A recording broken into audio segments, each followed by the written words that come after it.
Hi, I'm Charlie McKenna and we're here from Lily's Q, and we're going to talk about our rubs and seasonings. The first one we have is what we call Q Rub. It's great on all meats that you like to grill with, pork, beef, chicken. You can use it on vegetables, that all around rub. And it is a salt-based rub, so you would use it like you're seasoning with salt. The next rub that we talk about is more of our barbecue rub, or our all-purpose barbecue rub. This is Carolina Dirt, and we call it that because it has that red color from the paprika that makes it look like the mud from South Carolina. This is a sugar-based rub, so it has more sugar than salt in it, along with the other seasonings. But this is what we use on our pulled pork, our ribs, anything you're gonna cook low and slow in the smoker. The last rub or seasoning we have is brisket pepper. This is a special size peppercorn from Indonesia, and the reason we like a special size is because we think it goes really well with the finished product of a brisket. Now, this also is a very high quality peppercorn that you can use in your grinder, or you can use in any other recipe that calls for pepper.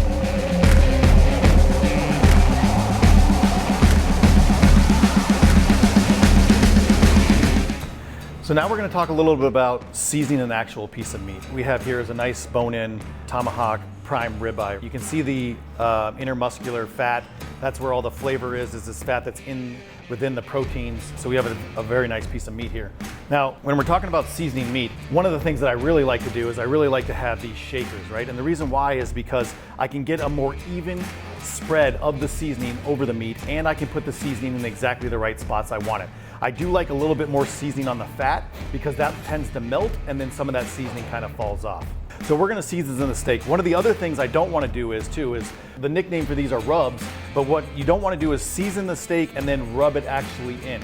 And the reason why is because in all these rubs, there's actually salt, and salt's a crystal. And I feel if you rub it in, it puts little striations or cuts in the top of the meat, and that'll allow more moisture to evaporate. And what we're trying to do is keep as much moisture in the meat, whether that be a grilled steak or whether that be low and slow barbecue. We want to keep that moisture down in the meat. So we're going to show you how we season with these shakers, and it's a lot easier to get a nice even spread. So we're going to talk about seasoning the steak and using the shakers to get a nice even coating on the steak itself. Now, one of the things I also want to talk about is when you're seasoning meat, obviously like a big steak like this is very thick, right, on the front. So we really want to get a lot of salt on here. I think one of the things, the easiest tips to make you a better chef or a better cook is you should season your food. Whether that be you're making a salad and seasoning the lettuces, or you're making a steak.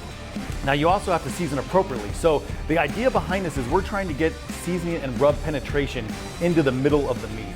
So when we're seasoning with salt, a lot of people are always like, oh, you seem like you use a lot of salt. Well, it takes a lot of salt to really bring out the flavors. And salt is a natural flavor enhancer, and that's what we're trying to do, is just naturally enhance the flavors that are in, whether it be a prime ribeye, low and slow barbecue, or whatever piece of meat you're cooking. Like I said, I use the shakers because I really like to get a nice even coating, and this allows me to control the seasoning a lot more, whether I'm seasoning a rack of ribs or seasoning the steak.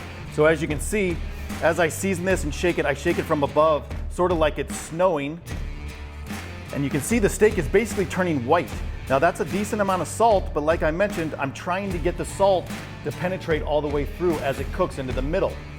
So I do a heavy coating of any salt-based rub when I'm grilling a thick piece of meat. Now, as the meat gets thinner, if you were seasoning a skirt steak, you wouldn't have to use as much, and it would be much more easily to control with this.